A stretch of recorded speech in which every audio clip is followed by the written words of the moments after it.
With both political conventions now in the books, both parties are charting a new path forward. And we saw top Democrats on hand and on board, passing the torch to Kamala Harris this week, perhaps only highlighting the many key Republicans who were absent from the RNC. Take a look at this. Who was in Chicago this past week for the DNC?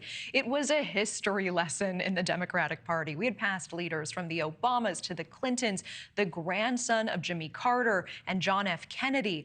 Meanwhile, many high-profile conservatives were not in Milwaukee and did not voice support for Donald Trump. Where were the Bushes, the Cheneys, 2012's Mitt Romney, Paul Ryan? Here to discuss it all after a busy convention week is Niall Stanage, White House columnist at thehill.com. Niall, where were all of the historic Republicans at the RNC? Well, I think the absence of many of the people you mentioned is reflective of just how much the Republican Party has changed within approximately the past 8 years, Natasha. This has become Donald Trump's party. Obviously, his loyalists are very happy about this, but there's a whole brand of republicanism that has been, if not exactly driven out of the party, certainly made to feel less welcome within it. And so some of those people are reflected there in the absences that you noted on screen a few moments ago. And Niall, with these conventions now behind us, we have a statement to the world from both U.S. major sides now. This is what the Republican Party is today. This is what the Democratic Party is today. And we heard Adam Kinzinger, a former GOP representative, say this at the DNC this week. Let's listen together. I've learned something about my party, too. Something I couldn't ignore. The Republican Party is no longer conservative. It has switched its allegiance from the principles that gave it purpose to a man whose only purpose is himself. Niall, what would be the pushback to that? And what is the Republican Party today? Has Trump changed it forever? So the answer to each part of that question is interconnected, actually.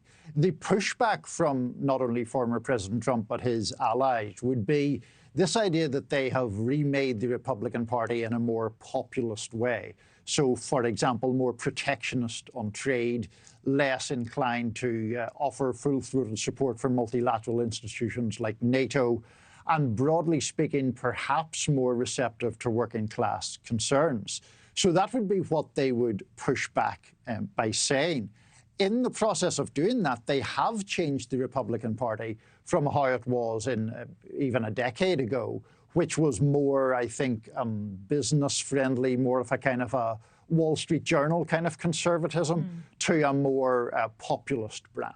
And Niall, you know, something we were discussing before the show tonight, as we saw the old guard come on stage at the DNC, were you struck by just how long an Obama or a Clinton or someone associated with them has dominated this party?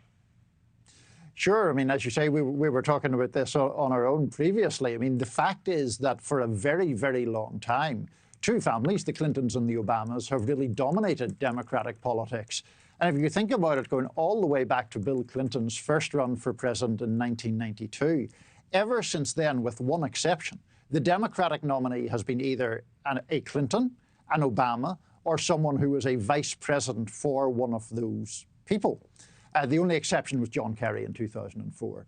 So now when the torch has been passed to Kamala Harris, it does, I think, really underscore the degree to which there is a generational shift going on in the Democratic Party. And the major names are not being sidelined, but just time is going on and it is introducing this new generation of politicians. Yeah, and Niall, I want to ask you, you know, we're seeing the newest polls, Harris leading Trump by 7 points nationally now in a national poll. Do you suspect that these polls are falsely inflated in Harris's favor? What are you hearing and why would that be? I think they are inflated by virtue of her having had a very good run with very positive media coverage. Now, I don't think the actual numbers are inflated, but we see there she's 5 points ahead of Mr. Trump with Robert F. Kennedy Jr. included, and 4 points ahead just in a head-to-head. That finding in itself suggests that RFK's endorsement of Trump might not be all that significant.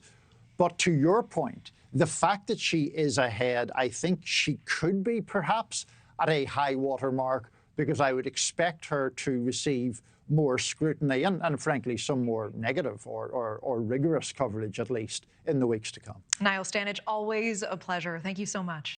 Thanks for watching. Go to joinnn.com to find News Nation on your screen. And don't forget to click the red subscribe button below to get more of News Nation's fact-driven, unbiased coverage.